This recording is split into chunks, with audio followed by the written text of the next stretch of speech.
Hello everyone, welcome back. Study ম্যাথমেটিক্সের প্রত্যেকে স্বাগত জানিয়ে ক্লাস 9 থেকে আমরা chapter 18 page number 256 video part number আজকে 16 করব 25 দাগেরটা। ওকে, 25 দাগের 1-2 হয়ে গেছে লাস্ট ভিডিওতে আমাদের। আজকে আমরা 3 দাগের অঙ্কটা করব, অর্থাৎ 3 নং ছবিটা করব। আমি নিচের বৃত্তকলাগুলির এবি বৃত্ত চাপের দৈর্ঘ্য হিসাব করি। বৃত্তকলাগুলির পরিসীমা বের করতে বলেছে আর তার সাথে বলেছে ক্ষেত্রফল হিসাব করে। তাহলে 1-2 তো হয়ে গেছে, আজকে আমরা 3 দাগেরটা করব। তাই এটা কি দেখো, এটা কিন্তু একটা অর্ধবৃত্ত পুরোপুরি। ওকে, তাহলে প্রথমে আমরা ছবিটা অঙ্কন করব।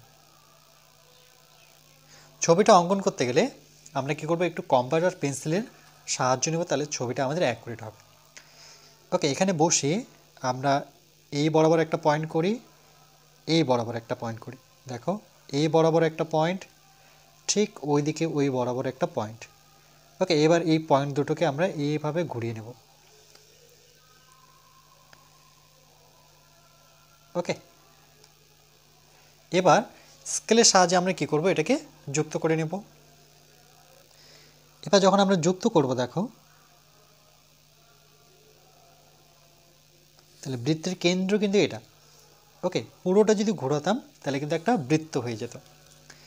এবার এখানে দেখো, এখানে দেওয়া আছে এ বি, তাহলে এখানে নাম দেব এ বি।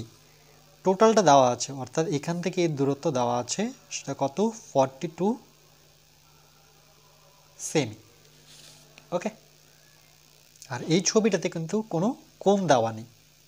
তাহলে প্রথমে এ বি চাপের দৈর্ঘ্য বের করতে হবে আমাদের, এ বি এই চাপটার দৈর্ঘ্য। তাহলে এটা কি, এটা কিন্তু ব্যাস।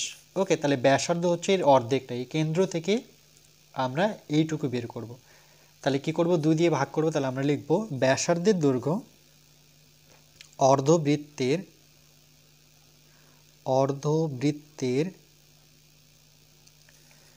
বা অর্ধবৃত্তকলা লিখতে পারতাম, অর্ধবৃত্তের ব্যাসার্ধের দৈর্ঘ্য। ওকে, ব্যাসার্ধের দৈর্ঘ্য এখান থেকে এইটুকু বের করবো, টোটালটা দেওয়া আছে 42। তাহলে আমরা কি করবো, এই 42কে 2 দিয়ে ভাগ করলে আমরা ব্যাসার্ধ পাবো। ব্যাসকে 2 দিয়ে ভাগ করলে এই টোটালটা আছে 42, তাহলে আমি অর্ধেকটুকু চাচ্ছি। তাহলে দেখো এই অংশটা সমান, তাহলে দুটো ভাগ, তার জন্য 2 দিয়ে ভাগ করতে হয়। আর এখানে কি দেব, একক দেব সেমি।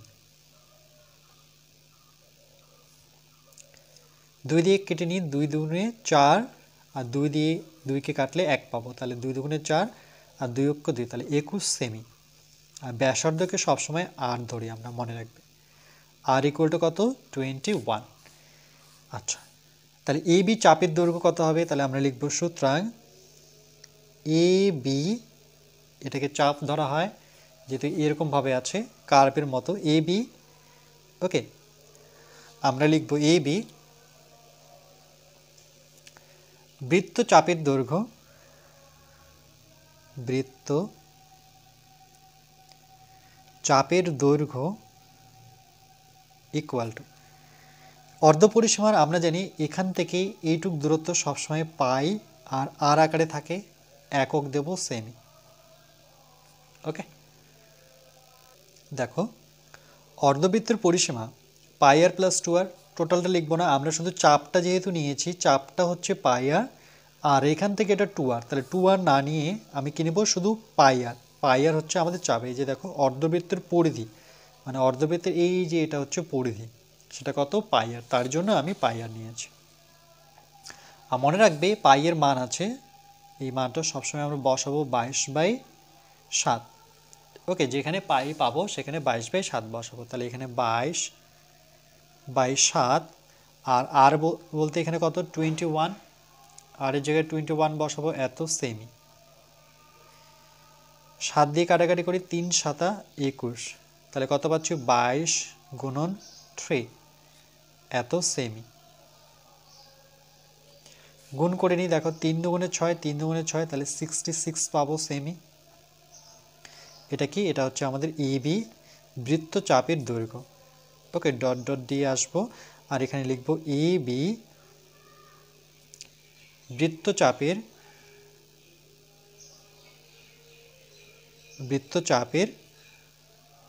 দৈর্ঘ্য। ওকে, এটা কিন্তু আমাদের একটা উত্তর বেরিয়ে গেল। ঠিক একইভাবে এরপরে কি বলেছে দেখো, বলছে বৃত্তকলাগুলির পরিসীমা, অর্থাৎ এবার আমরা পরিসীমা করব। তাহলে আমরা জানি এটা পাই আর, এটা পাই আর, তাহলে আমরা লিখব যে অর্ধবৃত্তের বা অর্ধবৃত্তকলার পরিসীমা, অর্ধবৃত্তের, যেহেতু এটা অর্ধবৃত্ত তাহলে অর্ধবৃত্তের পরিসীমা, আমরা সূত্র কি জানি, একটু আগেই দেখালাম যে অর্ধবৃত্তের পরিসীমা কি হয়, পাই আর প্লাস 2r। ওকে, মানে এই টোটাল দূরত্বটা প্লাস পাই আর।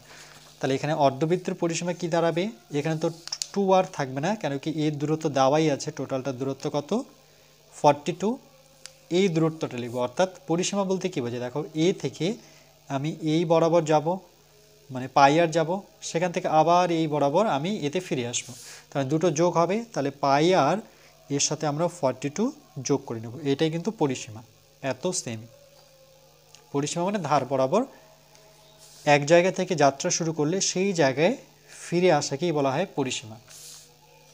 পাইয়ের জায়গায় ঠিক দেখো, পাইয়ারের জায়গায় আমি কত বসাতে পারি, 66, কেন পাইয়ারের অ্যান্সার বের হয়েছে 66, ডাইরেক্ট এটা করতে পারি, নতুবা এখানে আবার নতুন করে আমি 22/7 বসাবো।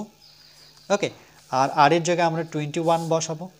যদি বুঝতে না পারো তাহলে আরেকবার করে দিচ্ছি, প্লাস কত 42, এত সেমি। ওকে, ইকুয়াল টু নি 7 দিয়ে 3 7 21, তাহলে 22-এর সাথে 3 গুণ করে নিতে হবে, তারপরে যোগ করতে হবে।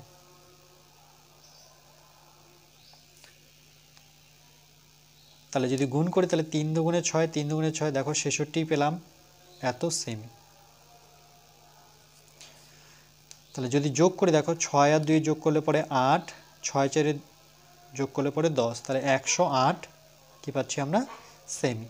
এটা হচ্ছে আমাদের দ্বিতীয় উত্তর, অর্থাৎ পরিসীমা পেলাম, সেটা কার, অর্ধবৃত্তের পরিসীমা, অর্ধবৃত্তের পরিসীমা, অর্ধবৃত্তের পরিসীমা, অর্ধবৃত্তের পরিসীমা, এগুলো ডট ডট করে লিখে দিলাম। এবার তৃতীয় বলেছে যে এই যে বৃত্তটা আছে অর্ধবৃত্তটা, এর ক্ষেত্রফল বের করতে, মানে এ কতটুকু জায়গা জুড়ে আছে। তাই লিখব আমরা অর্ধবৃত্তের বা অর্ধবৃত্তাকার, অর্ধবৃত্তাকার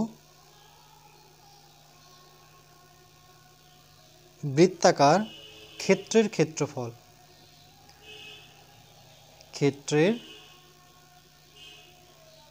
ক্ষেত্রফল, এর জন্য সূত্র আছে দেখো, অর্ধবৃত্তাকার ক্ষেত্রের ক্ষেত্রফল কি হবে, 1/2, মানে অর্ধ মানে কি, অর্ধেক করব কাকে, পাই আর স্কোয়ারকে।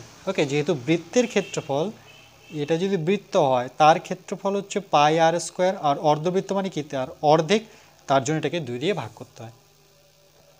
তাহলে এভাবে লিখতে পারি, পাই আর স্কোয়ার বৃত্তের ক্ষেত্রফলকে 2 দিয়ে ভাগ করলে অর্ধবৃত্ত পাবো। ক্ষেত্রফল তার মানে এখানে দিতে হবে বর্গ সেমি কথাটা। পাইয়ের জায়গায় আমরা বসাবো 22/7 ইন্টু আরের জায়গায় কত বসাবো দেখো, আরের জায়গায় আমরা বসাবো 21। ওকে, তাহলে আর যেখানে আছে সেখানে 21 লিখে, যেহেতু স্কোয়ার আছে স্কোয়ার করব, নিচে 2, এত বর্গ সেমি। পরবর্তী দেখো কি হবে, এই 7টা কিন্তু নিচে নামবে, তাহলে 7 ইন্টু কত হবে 2, এখানে থাকছে 22 ইন্টু 21 ইন্টু 21, কেন, যেহেতু 21-এর স্কোয়ার মানে দুটো 21, 7 দিয়ে কাটাকাটি করি, 3 7 21, আর 2 দিয়ে কাটাকাটি করলে কত পাবো, 11 পাবো, 2 অক্ষ 2, 2 অক্ষ 2, তাহলে 11 ইন্টু 21 ইন্টু কত 3। এখানে যদি আমরা গুণ করে নিই, তাহলে 21কে 3 দিয়ে গুণ করে নিই, 3 অক্ষ 3, 3 দুগুণে 6, 63কে আমরা 11 দিয়ে গুণ করি, তাহলে এটা 3, এটা 6, আবার 3, আবার 6, তাহলে 3, 6 3 9, তাহলে কত দাঁড়াচ্ছে 693, এত বর্গ সেমি। ওকে, তার ক্ষেত্রফল মানে এতটুকু জায়গা জুড়ে সে আছে। ওকে, তাহলে ফাইনালি আমরা 25 যেটা ছিল, 3টা যে ছবি দেওয়া ছিল সেই ছবিগুলো কিন্তু আমরা কমপ্লিট করলাম। ওকে, এর জন্য 3টা ভিডিও লাগলো আমাদের। একটা ছবিতে আমি একটাই ভিডিও বানিয়েছি যাতে তোমরা বুঝতে পারো, আর এটা কিন্তু পুরো অর্ধবৃত্ত নিয়ে। তাহলে অর্ধবৃত্তের ক্ষেত্রে চাপ এখানে পাই আর ভ্যালু বসাবো 22/7। তারপরে অর্ধবৃত্তাকার পরিসীমা আমরা জানি, সূত্র লাগাবো পাই আর, অ্যাকচুয়ালি এর সূত্র হচ্ছে পাই আর প্লাস 2r, এখানে তো 2r নেই, সেই জায়গায় 42 আছে, তাহলে 42 বসিয়ে দেবো। তারপরে ক্ষেত্রফল আমরা জানি যে যেহেতু বৃত্তের ক্ষেত্রফল পাই r², তাহলে সেটাকে 2 দিয়ে ভাগ করলেই অর্ধবৃত্ত হয়ে যাচ্ছে, অর্ধেক হয়ে যাচ্ছে। অর্ধবৃত্ত মানে সেটাকে অর্ধেক করা।